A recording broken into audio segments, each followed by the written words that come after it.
Welcome to Module 4, Video 3, your role in moving the industry forward and the future of AI and news. Let's face it, there are some newsrooms that are still reeling from the internet revolution in the late 1990s. Then there was a one-two punch of smartphones and social media that disrupted newsroom distribution channels in the late 2000s. Today, it's artificial intelligence. Everyone working in news and information needs to dig into the capabilities and pitfalls of AI because it's here to stay.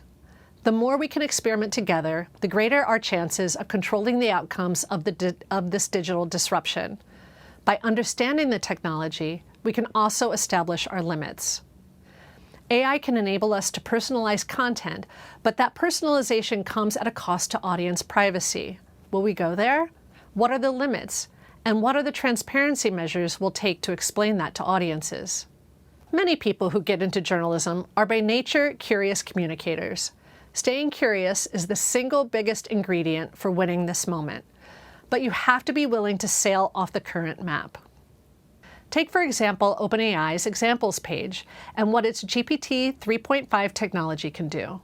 With some webhooks built through tools like Zapier or Make, you can create simple automations. Yes, you. These are basic recipes that can be followed to increase efficiencies in your workflow with features like automated summarizations. Or try out a sarcastic chatbot for fun. Small, independent newsrooms, this is your moment. This technology has never been more accessible in terms of basic recipe construction and affordability. Because of this AI arms race between big tech companies, prices are drastically reduced. With fewer layers of bureaucracy than large newsrooms, it will be small newsrooms that guide the way through AI in the next few years. Chatbots have demonstrated the public appetite to have questions answered instead of a series of blue links listed. Search engines will be radically overhauled in the next year. How audiences find our work is about to get even more difficult. Facebook, Instagram, and Twitter are no longer referring or prioritizing local news articles. Soon, many questions asked into a search engine will present a paragraph that summarizes that information and may offer a few links below that paragraph. SEO will go from being a large dartboard to having to hit a bullseye every time in order for your content to be one of the few featured links. To get around social and search disruptions, newsrooms need to prioritize building their own audiences on their own platforms.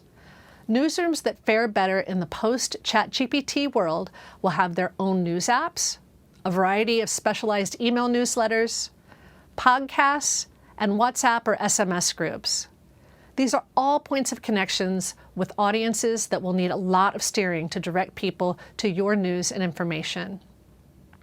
In thinking about this new disruption, I think about past disruptions, like when the Associated Press pioneered the use of the telegraph in 1899.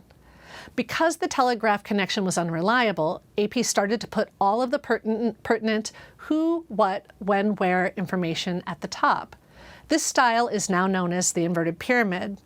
As I mentioned earlier, chatbots have demonstrated the public appetite to have questions answered instead of a series of blue links listed. So how might the disruption of AI, like the telegraph, change how newsrooms present information?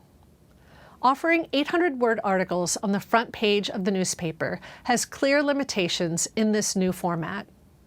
Newsrooms need to watch public behavior around interactive chatbots and consider how to update its point of connections with a modern audience that has diverse needs. Like many of you, I am swimming in articles and white papers to read. There has been an avalanche of technology releases in the past year, and it's difficult to keep up. I rely on academics to help explain this moment that we're living in, to even explain sometimes my own work. Academics aren't in the news cycle. They have a little more time and space to reflect. And data. We need them. Nick Diakopoulos wrote the book on automating the news and started the blog Generative AI in the Newsroom. Natalie Helberger, Meredith Broussard, Felix Simon, Hannes Kuhls, Nadia Schatz, Anna Schatz-Hansen, Mark Hansen, Hilke Schellman, Jeremy Gilbert, Joe Germuska, Subbu Vincent, James Turk, and on and on. Thank you. Your work is critical to help newsrooms move forward and set limits with AI. Your analysis will be essential when we look back 10 or 15 years from now to help explain how it all started and what this time really meant. In the forums this week, please share your forecasts about what news might look like in 5 years. Let's keep learning together.